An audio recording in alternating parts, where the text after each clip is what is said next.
Salut, bienvenue dans cette nouvelle vidéo sur la chaîne.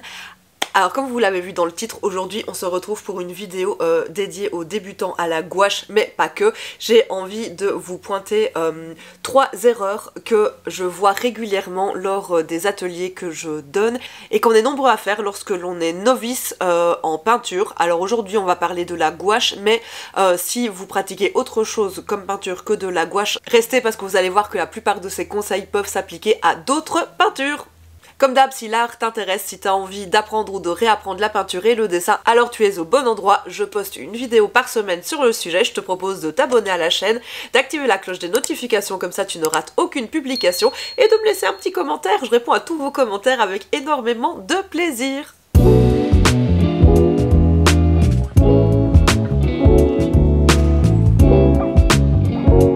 Allez, c'est parti pour la première erreur qui s'applique vraiment à n'importe quelle technique, à n'importe quelle méthode artistique, c'est d'acheter et d'utiliser de la peinture de piètre qualité. Je comprends tout à fait que quand on débute un médium, quand on découvre une technique, on n'a pas envie d'acheter tout de suite du matériel de qualité professionnelle parce que ça coûte assez cher, hein, soyons honnêtes. Mais une erreur fondamentale, c'est vraiment d'acheter du matériel qui n'est pas adapté.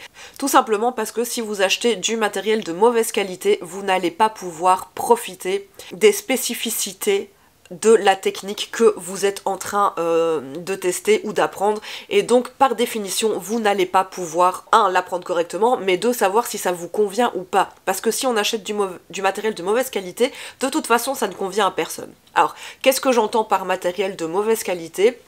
Tout d'abord il va y avoir tout ce qui est matériel pour les enfants, même si c'est du matériel que vous achetez en magasin dédié à la créativité ou aux arts plastiques, mais que vous allez dans le rayon enfant, vous allez forcément avoir du matériel de moindre qualité et qui ne va pas forcément vous coûter moins cher dans tous les cas.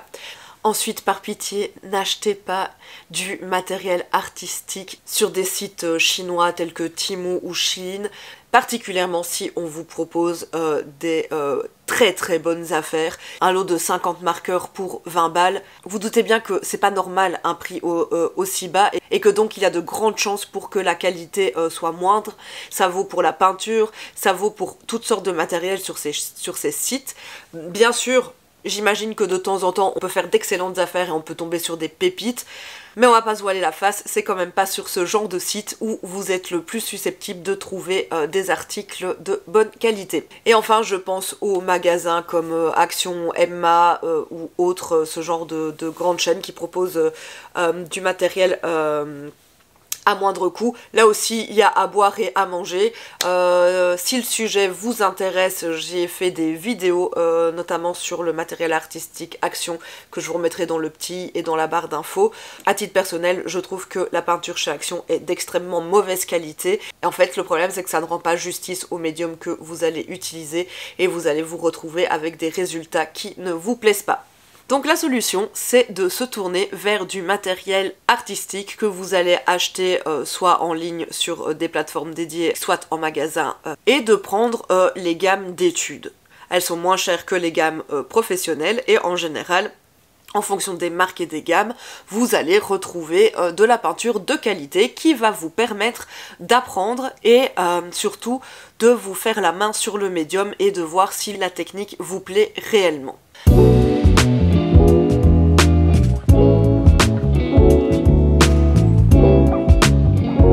Ensuite, la deuxième erreur que je vois énormément lorsque je donne mes ateliers de gouache, ça va être d'utiliser la gouache de manière beaucoup trop diluée, et ce tout au long de la peinture. Je vous montre tout de suite sur une peinture ce que je veux dire. Personnellement, j'utilise toujours la gouache de manière diluée au début de ma peinture pour poser les grands aplats. Et je vais également laisser cette texture de gouache à certains endroits, là où j'ai envie que le blanc du papier ressorte, là où j'ai envie d'avoir peut-être plus de lumière. Cependant, pour avoir un résultat intéressant, il faut absolument varier les textures de peinture et utiliser tout le potentiel de la gouache, c'est-à-dire l'utiliser à ses différentes consistances et pas que de manière très diluée. Hop, je vous montre du coup la différence qu'on va avoir avec ces deux pommes ici au-dessus.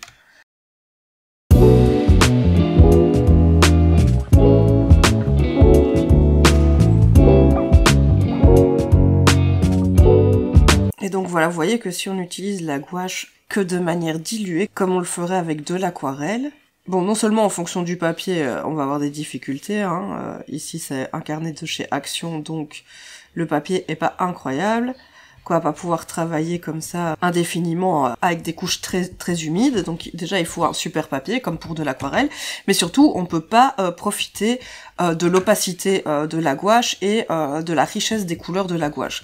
Parce que par exemple, si je repasse dans mon ombre une autre couche de peinture mais très diluée, je vais devoir passer énormément de couches de peinture avant d'obtenir la même intensité de pigmentation que ici. Hop, voilà. Si je veux encore foncer ici mon ombre, je peux. Mais vous voyez que on va alors travailler la gouache uniquement comme si c'était de l'aquarelle. Et dans ce cas, autant faire de l'aquarelle. Donc, pour avoir un rendu plus intéressant dans ces peintures à la gouache, c'est intéressant de travailler la gouache dans ces différents états, de très liquide à complètement crémeuse, directement sortie des pots, des tubes de peinture. Donc par exemple ici on est dans mon carnet de croquis, j'ai pas encore fini cette peinture, mais je voulais vous montrer que par exemple pour l'eau et pour le ciel, j'ai travaillé la gouache de façon très diluée. Dans le ciel parce que ici je voulais conserver un peu le blanc du papier et faire ressortir une luminosité. Et dans l'eau, pour la même raison, je voulais garder la luminosité du blanc du papier et je voulais surtout lui donner cet effet très aqueux. Et donc pour ça, quoi de mieux que de travailler la peinture de manière très diluée. Mais ensuite, pour amener de l'intérêt et de la diversité dans notre peinture, c'est chouette de varier les textures dans la gouache. Par exemple, on peut voir que sur certains bâtiments comme ici, c'est très dilué, il y a le blanc du papier qu'on peut encore voir en dessous, ici aussi. En revanche, les bâtiments qui vont être plus à l'avant-plan et que je veux avoir envie de mettre en valeur, je vais les travailler avec une couche un petit peu plus épaisse. Comme c'est le cas pour ce pont, comme c'est le cas pour les vitrines ici, comme ça va être le cas pour toute cette façade qui n'a pas fini d'être travaillée. Et comme ça, de plus en plus, je vais empâter ma texture pour donner de l'intérêt.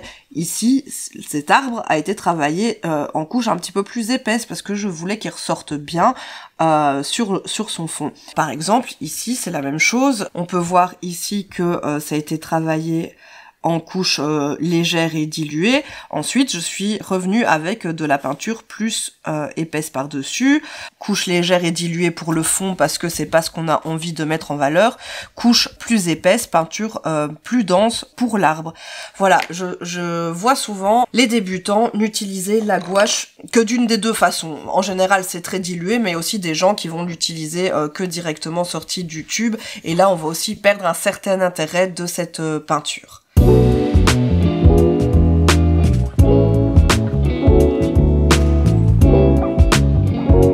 La troisième erreur qui est très courante chez les débutants en peinture de manière générale, ça va être d'utiliser des pinceaux trop petits dès le début de la peinture.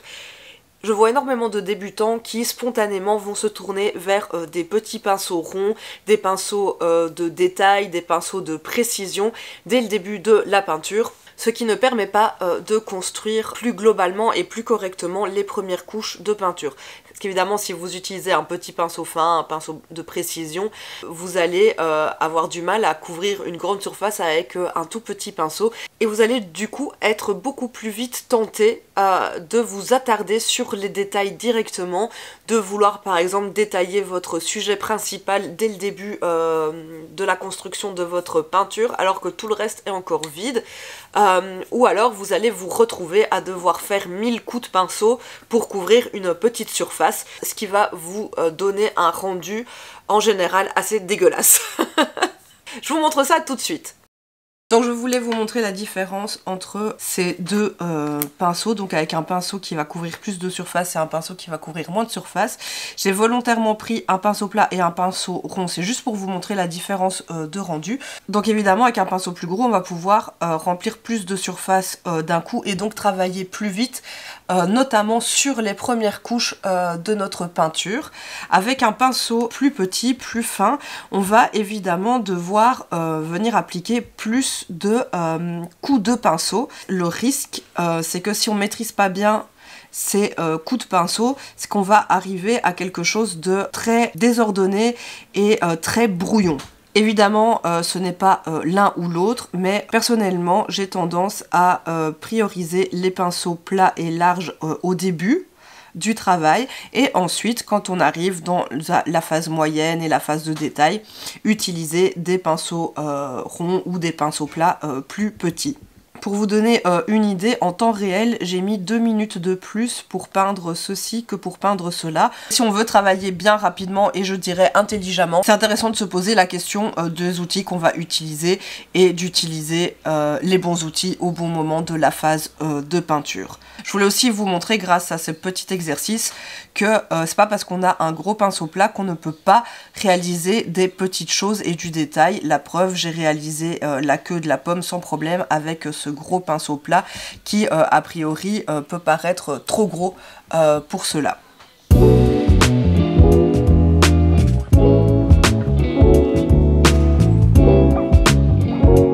Et enfin, la quatrième et dernière erreur que les débutants, mais pas que, font, c'est de ne pas passer assez de temps sur leur peinture. Et par là, je veux dire ne pas accorder assez de temps de travail à sa peinture.